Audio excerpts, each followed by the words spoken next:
Dr. Rennie, we do have Councilman White, Councilman Moody, and Councilman Seagrave on. I did just try to. Oh, I think we have, I'm guessing this is Councilman Escabel. Councilman Escabel, is that you as iPhone? You need to name your phone. Is that Councilman Escabel? I don't know. They're not upgrading. He's not answering. Yeah. Oh, here he comes. Maybe. Councilman Escabel, is that you? Yes. Okay, great. Councilman, is it sunny and warm where you're at? Absolutely. Good for you. We're modestly warm and soggy. And moldy. Kind of nice, though, as dry as it was. All right. I hear the noon whistles. So it is 12 o'clock when this meeting is scheduled to start. So we are going to call the work session to order. Looks like Mr. Lloyd, you're presenting. Mr. Chair, that is correct. I'm Seth Lloyd. I'm with the City of Cheyenne Planning and Development Department, and I'll be presenting on city-initiated zone changes today. Okay. All right. Please proceed. Okay. So I already introduced myself. A city-initiated zone change is something that is allowed under the Unified Development Code. This is to change one or more multiple properties to a zone based on a decision by the council or technically the Planning Commission or the staff can petition also to make a zone change happen. However, staff wants to be sensitive of resources and time and make sure that council be in favor of such a zone change should there be a need for a zone change to happen. So this would not occur with the consent of the property owner. One of the things here is that a property owner can only petition for their own property. So they cannot petition for the neighbor's property. They can't petition for a region. They can only petition for their property individually. And so sometimes we run into issues where someone petitions for a zone change for their property. It might be appropriate to zone more properties in the area, that zone they're petitioning for, but because of the limitation there, they can only petition for their property. This is pretty common across our code. The only time really that someone can petition for a property that they are not part of is with an annexation. You can actually petition, you can have 5 people petition for an annexation and include a 6th property owner that wasn't on the petition. The authority to zone is found in Wyoming state statute. And in this statute, there is a protest provision which would allow owners within an area to be rezoned to protest.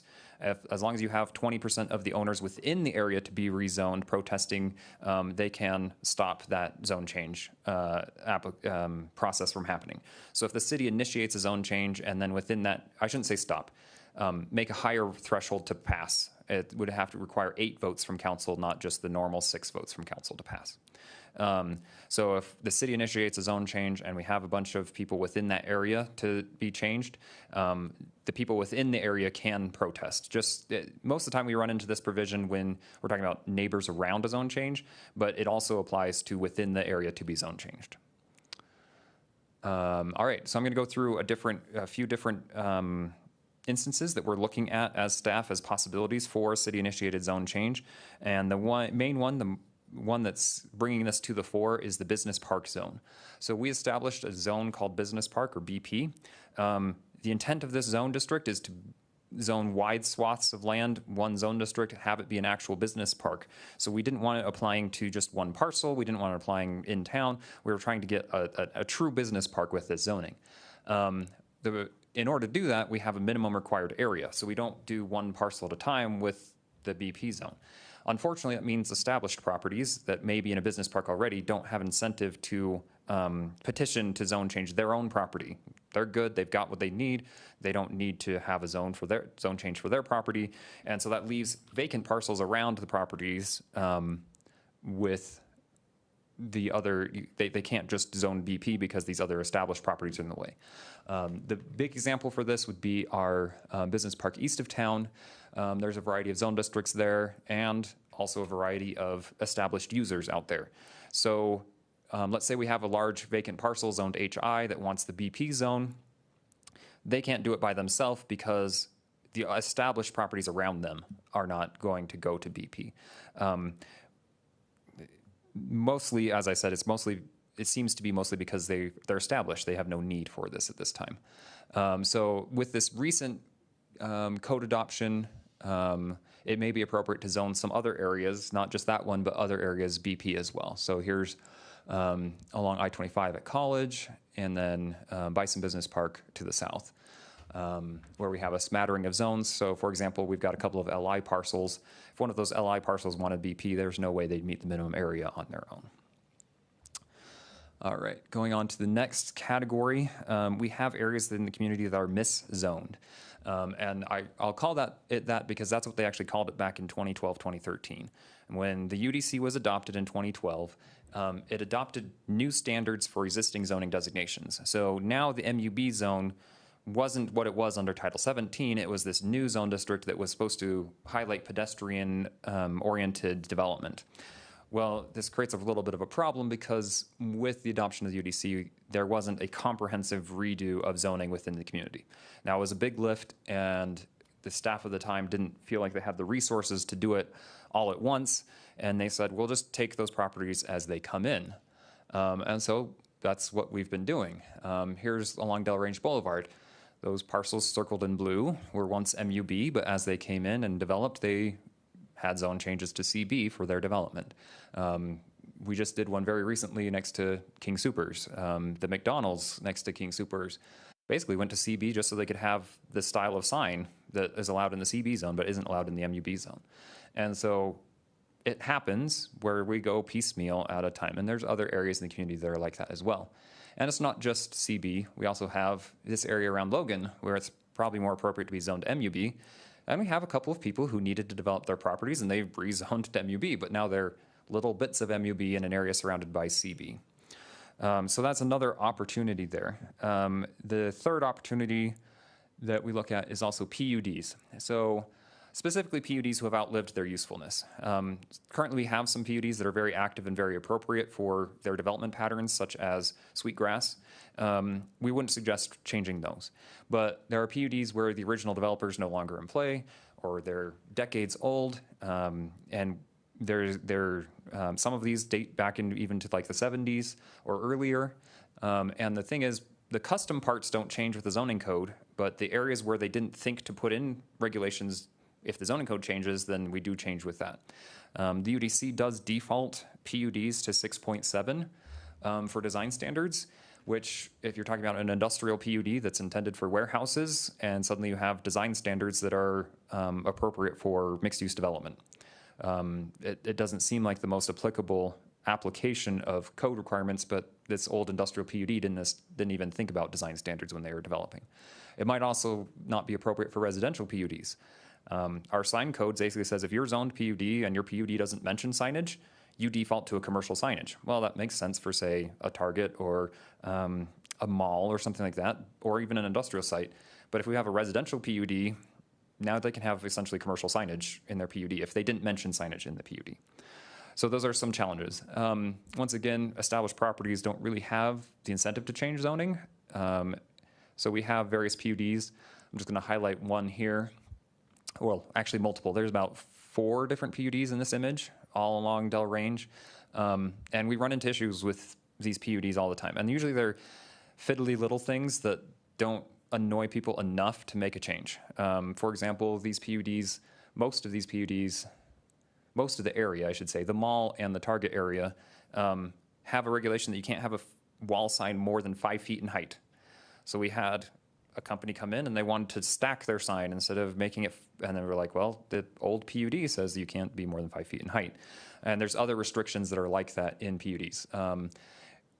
Another challenge we run into is the PUD for the mall actually says that you can't subdivide lots. And so if we wanted to add a few more outlots, we'd have to change the regulations. In fact, that's how we have Olive Garden and Chipotle, is they carved off their own PUD out of the mall's PUD in order to subdivide that land off. So now we have 2 PUDs instead of just 1, and because they needed to have those lots. And we also have other issues with PUDs. I could go on a long time with all the frustrations that go on with PUDs, but I think you guys get the point. The final one that might have some potential is what we call conditional zoning. So what happens is somebody comes to council and wants a zone for a use. And my guess would be we have some neighbors that are against the zone, because this zone now means you can do X, Y, Z, K, L, and all they want to do is one thing. So now we condition, oh, let's make everybody happy and just give them the zone, but give them a condition they can only do one thing with that zone district. Go ahead. My office is a good example of conditional zoning. Your office is an And example that's of conditional exactly zoning. what happened before I bought it. The proposed zone change was going through, the neighbors complained about some of the potential uses there, so there were several conditions put on it. Right. So, The mayor says the same thing happened to him? oh, he's there. Yes. So we have this issue, and I would say that it's definitely illegal under the way state statute is currently written.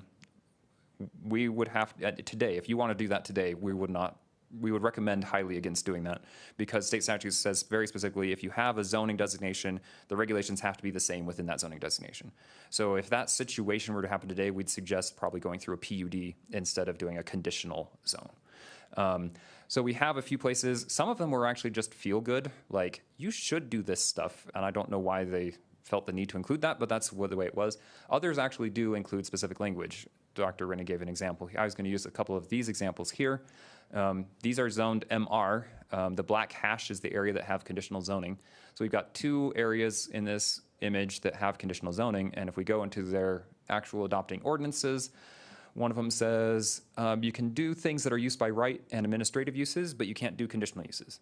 The other one says you can't subdivide any lots, and you can only do single family. You can't do anything that's not single family.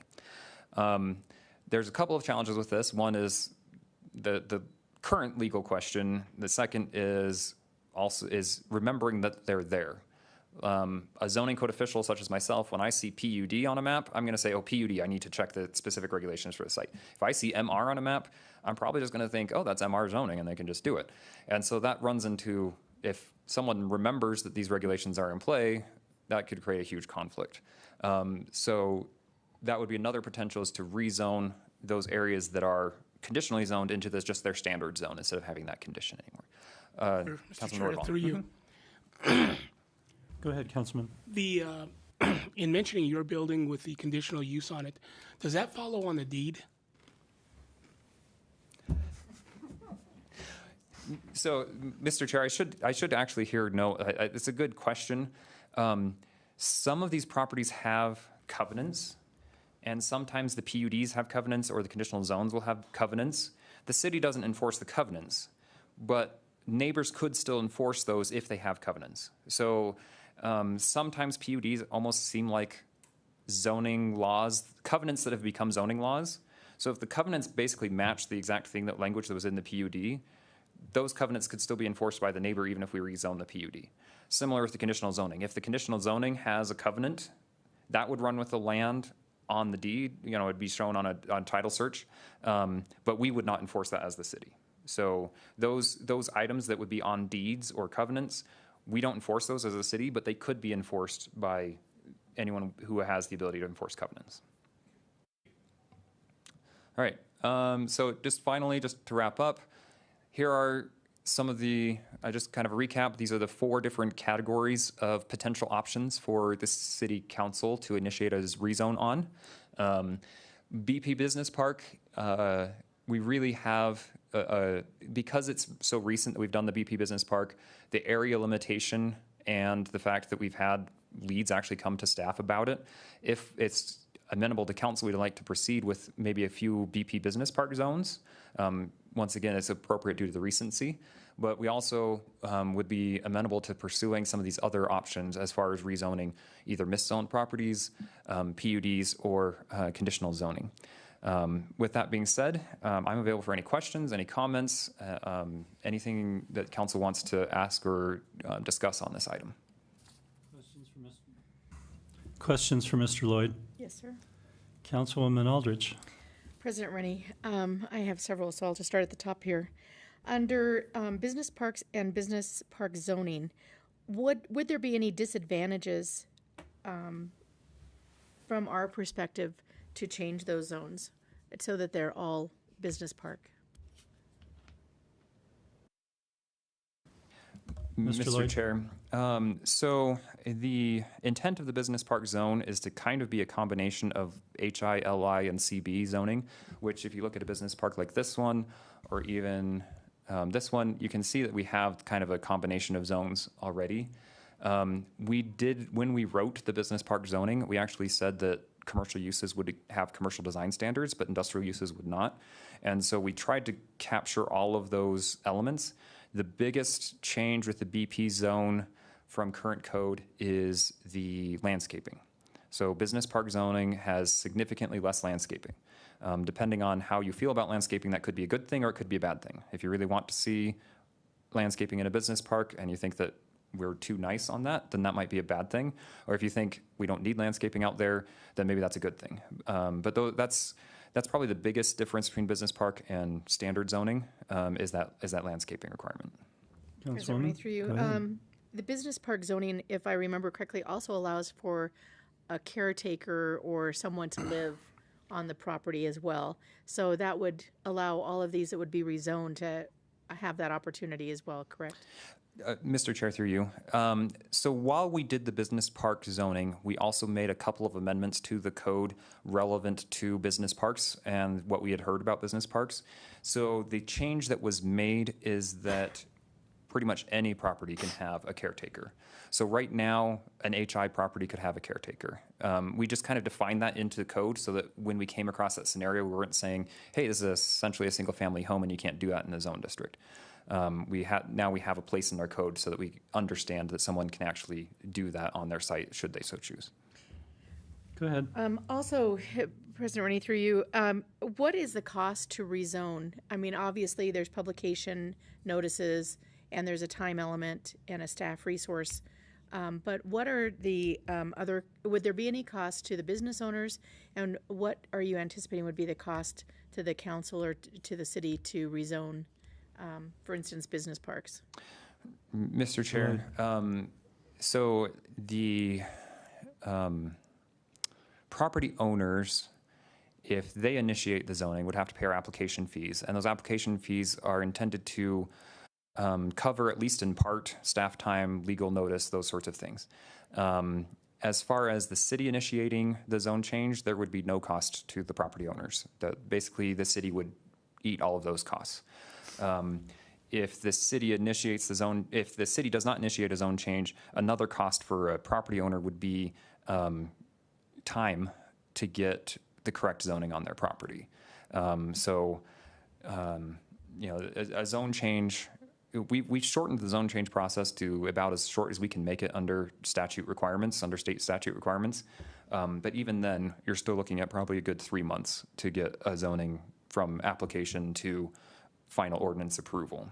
What is a typical zoning application fee? I knew you were going to ask that as soon as you started asking that question. I don't have it memorized. My colleague does. It's $850 is what he says. It's either, I wanted to say either $750 or $850, so somewhere around that range. Okay, per property. No, it's a per application. So if 15 properties come in with one zone change, it would just be for that application. Okay. And then my last question is, we've really run into some issues in Ward 3 with covenants and enforcement, which the city can enforce, which really forces neighbors into a situation where they have to take each other to court, which is not conducive to neighborhood morale or friendliness. So are there any alternatives to covenants that the city is able to enforce? And we use covenants a lot, I think, in neighborhood residential areas, but then over the years, all sorts of changes happen, and developers go away, and homeowners associations disband, and then we have all of these situations. So is there an alternative to covenants that would be able to be taken care of without forcing neighbors to seek legal injunctions against each other? Mr. Chair, through you, that's where either we could change our standard zoning to make certain situations less likely to happen, or we could change, or there could be a planned unit development application, but that would be a lot easier to happen at the beginning of the process, because the planned unit development, in order to apply for planned unit development, you'd have to have quite a few of the neighbors sign on to that action. Depending on the type of problems, there are certain things that even the city would have problems enforcing. So if your covenants say you can't paint your house pink, the city might have problems enforcing that if it was written into a zoning code. Other things like, say, you can only have one shed, that's something that we could actually do as a city just as much as we do our current codes, if we wanted to amend that, or if that was to be put in a PUD. Sometimes we have problems because some people put in things that really shouldn't be in code, like you can't paint your house pink, into a PUD, and that makes it really hard for us to enforce appropriately.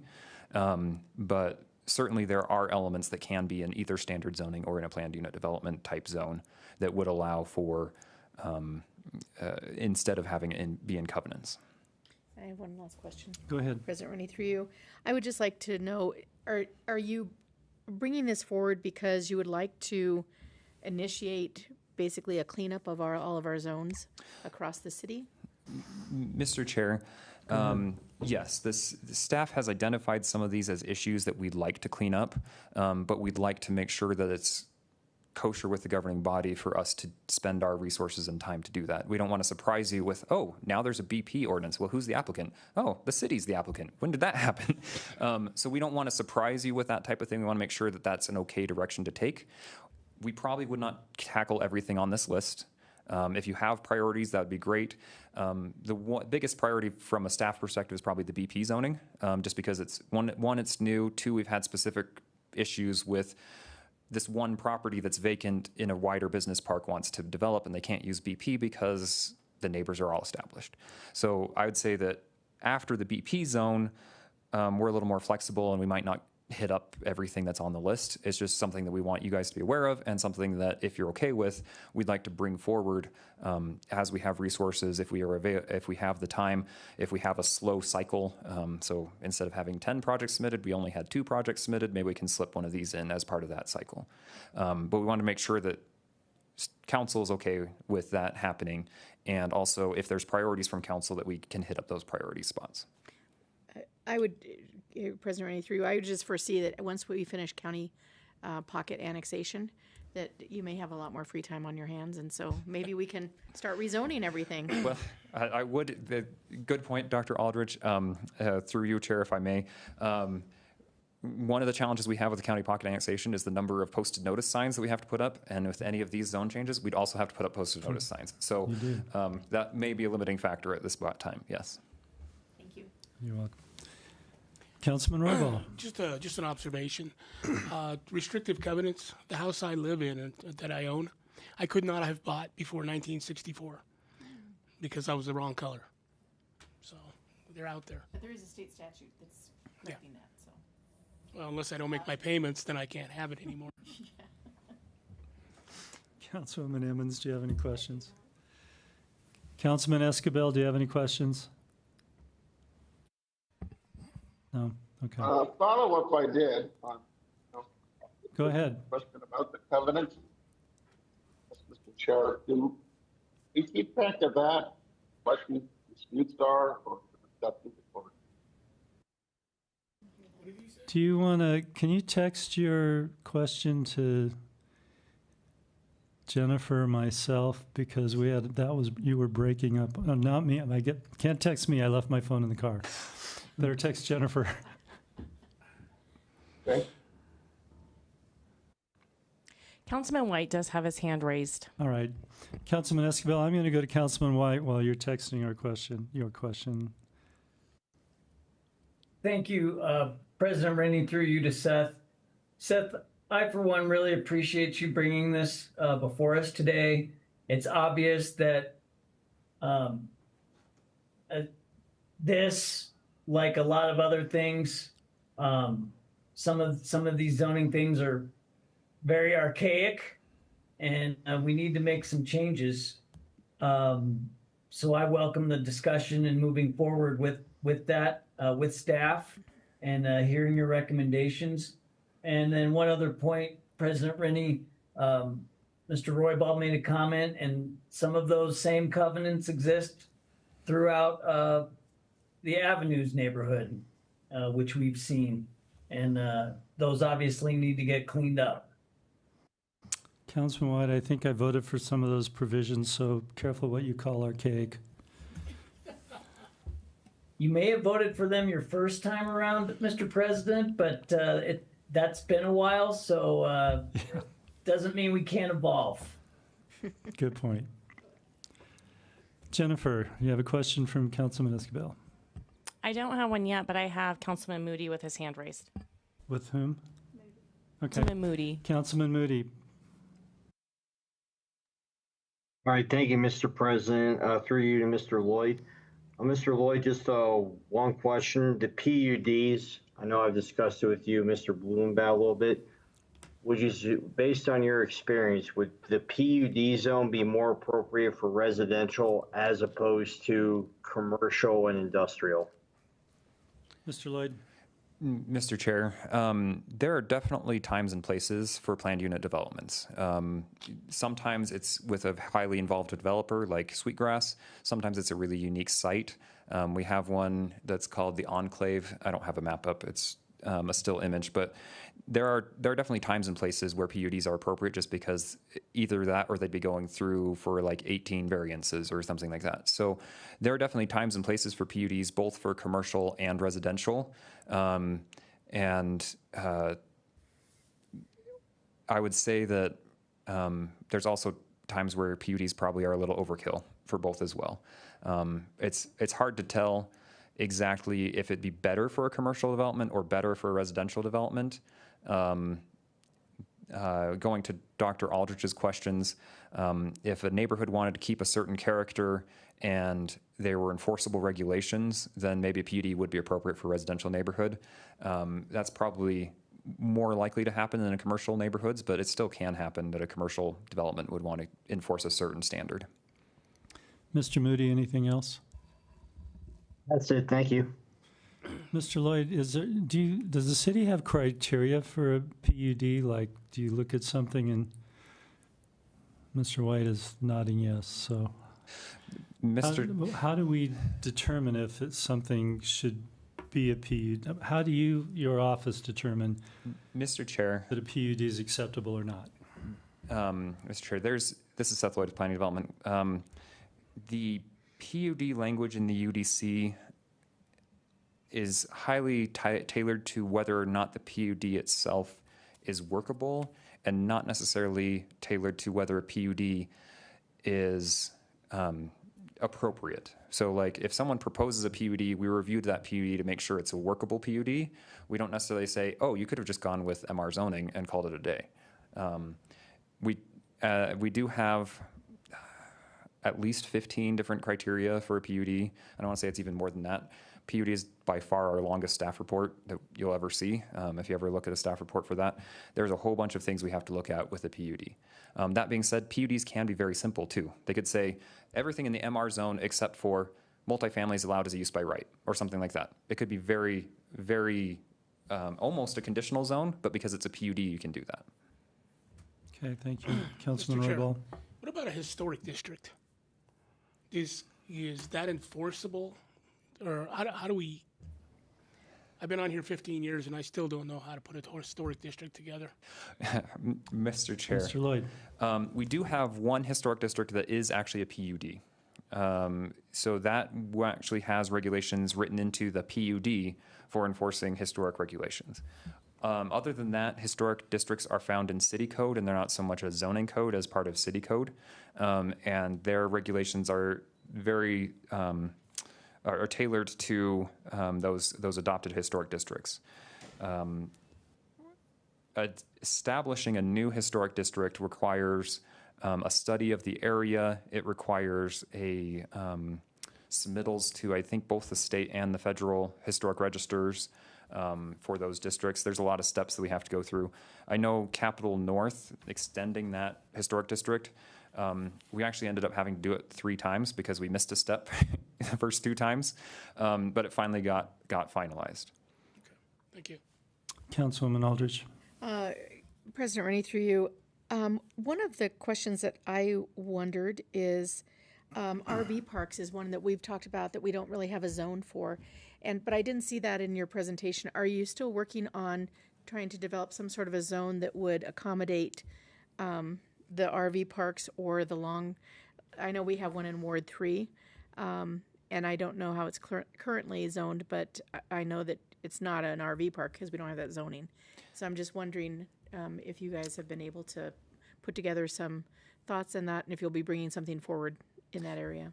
That's a great question because we're about to gain another RV park area with our annexation north of Del Range. Okay, Mr. Chair, to answer that question, there's a few different things going on here. One is we do have a regulation for mobile home parks. So a mobile home park is allowed per our code. There is a way to go through that process to establish a new mobile home park. Secondly, campgrounds, which would include RV campgrounds, we don't currently have a real good path forward in the code. We are anticipating bringing forward something to that effect. However, it is our current understanding that we would make that a use, not a specific zone district. So it'd be an RV park is allowed as a conditional use in the AR zone, and if you get approved, you have to meet these certain performance standards or something along those lines. Not this is the RV park zone district. So we would not anticipate that being a zone so much as a use that would have specific requirements attached to it. Can I follow up? Certainly, go ahead. President Rennie, I'm one of the things, and I guess, and maybe it's because of the way the current zone is written, but we have a mobile home park that more and more is becoming a permanent campground park where, I mean, people are actually putting siding and insulation and things around the base of their fifth wheel trailers and living in them and putting in yards, literally. When I was delivering Meals on Wheels in March for the Meals on Wheels thing, I was delivering Meals on Wheels to these RVs that have become permanent, or fifth wheels that have become permanent. So do you anticipate that those use changes will be coming to us anytime soon? Mr. Lloyd? Mr. Chair, I don't know our current status on that. I know we have a draft that we've put together, but I don't know how robust that draft is, or even if we've gone through our stakeholders, such as environmental health, to see if it matches with them. So it's still on our radar, but it's not something that it's not going to be ready for June. I can promise you that. Probably not for July, but I don't know when it would come forward. Yeah, I just follow up through you, President Rennie. I do think there are definitely some environmental concerns, and they're very small lots, and there are a lot of people and animals living in a very small area. So I also had a question. I'm curious about the PUD changes because you and I had exchanged some emails about Sweetgrass, and that they have had numerous PUD changes since its inception, and many of the residents who were sold single-family homes out there have been surprised by some of the PUD changes that have occurred in that development, much to their dismay. And so, is there any once a PUD is approved, is there any type of process? I mean, there's obviously a process to change that PUD, but it's something I'm guessing that the council just has to catch every time they come forward for another PUD change to take into consideration the concern of the neighbors. Mr. Lloyd? Yeah, Mr. Chair, yes, as long as they have the correct number of signatures to apply for the change, they can propose PUD amendments. And so part of the challenge with the old PUDs that are no longer active is there's no coordinating efforts to try and get enough signatures to make an amendment. Even if everyone agrees that we want fences higher than 4 feet, if the PUD says fences can only be 4 feet high, now you have to go through all the neighbors and see if you can get enough signatures. And unfortunately, some people are just, I don't know what I'm signing, so I'm not going to sign it. So on those active PUDs, if they have the coordination and the effort to put forward amendments, they can bring amendments to council. And then council can make the decision whether or not it's an appropriate amendment to make to that PUD. President Rennie, if I remember correctly, when there was a PUD change at Sweetgrass, and it had to do with multifamily fourplexes, I believe it was, on the corner, the south east corner of Avenue C and College, that I don't remember any interaction or seen anything where neighbors had been contacted. Was it because it was the original developer that was coming forward with PUD and there was going to still be some sort of a green zone or a buffer between that development corner lot and the single family dwellings? Is that because it wasn't within so many feet, do you think? Or, I mean, I'm just trying to figure out some of these PUDs that have happened in Sweetwater, and I think there's been 2 since I've been on council to that original PUD, have not, to my knowledge, we haven't had any notification or anything from neighbors. So, and maybe it's because it lies out on the PUD site away from the other residences. Mr. Lloyd. Mr. Chair, the PUD amendment process is, as long as they have the correct signatures and have enough of those signatures to initiate the change, they can initiate the change. We don't have anything written into the PUD process that requires a change to the PUD to notify people within the PUD. In the case of Sweetgrass, it's still a very active developer, very much involved, so they probably own a great majority of the land. They probably still have a lot of even undeveloped lots that are, they may have been divided off, but they're not built on or sold yet. And so the developer still has a lot of ability to get that threshold. That being said, PUDs can also write in their own amendment procedures. It can be a problem sometimes because we have PUDs that are so strict and they don't have any amendment procedures written in, and so they almost have to rewrite their entire PUD just to have a fence 1 foot higher. And that's a challenge. But on the other end, Sweetgrass, I know, wrote in the ability to make some amendments and some little alterations without having to go through council for every little amendment. And so they can make, in the Sweetgrass's instance, they can make some minor amendments without having to go through council, but they also bring major amendments to council, and you've seen Green space. you've seen a couple of those come through. But as far as notification goes, for an amendment to a PUD, there is no mailed notice or posted notice or handbill flyer or anything like that to require a notification. Thank you. Councilwoman, are you finished? I am. Councilwoman Emmons. Thank you, Mr. Chairman. Through you, back on the trailer RV parks. So it's legal for an RV to be kept in a mobile home park? Mr. Lloyd. Mr. Chair, generally speaking, unless they are currently established as a combined park, meaning mobile home plus RV campground park, we would not allow a new mobile home park to go that direction knowingly. I mean, if they didn't come to us and they just did it and we didn't know about it, that's a different issue. But if it's an existing mobile home park and it doesn't have any RVs, it's not a official campground, we would not allow that transition to happen at present. Go ahead. Mr. Chairman, so if I want to put a RV in an existing mobile home park that has RVs, though, I can do that. Is that correct? Correct. This would be considered a grandfathered use. So the entire park is grandfathered use, and so individual spaces transferring from one to the other would be allowed. Mr. Chairman, one other thing that I think is important to note is environmental health regulates RV parks, but not mobile home parks. So I think that's kind of an interesting conundrum that Is that state statute? I think it's city and county. Okay. That's still weird. Mr. Chair, if I may jump Mr. in Lloyd. here a moment. We found that decades ago, there was a combined campground regulation that the city, it appeared to be at the state level, I think, and the city just utilized that regulation in their code just as a reference. And it's actually a little ironic because when the UDC was adopted, it still had that reference, and the book that it referenced had been repealed. So it was, the UDC adopted a regulation that didn't exist. So historically, way back in when those mobile home / RV parks were being established, I believe those were combined and allowed through that process. It's just been that long since we've established any new combined RV and mobile home campgrounds. Anything from Mr. White or Mr. Escabel?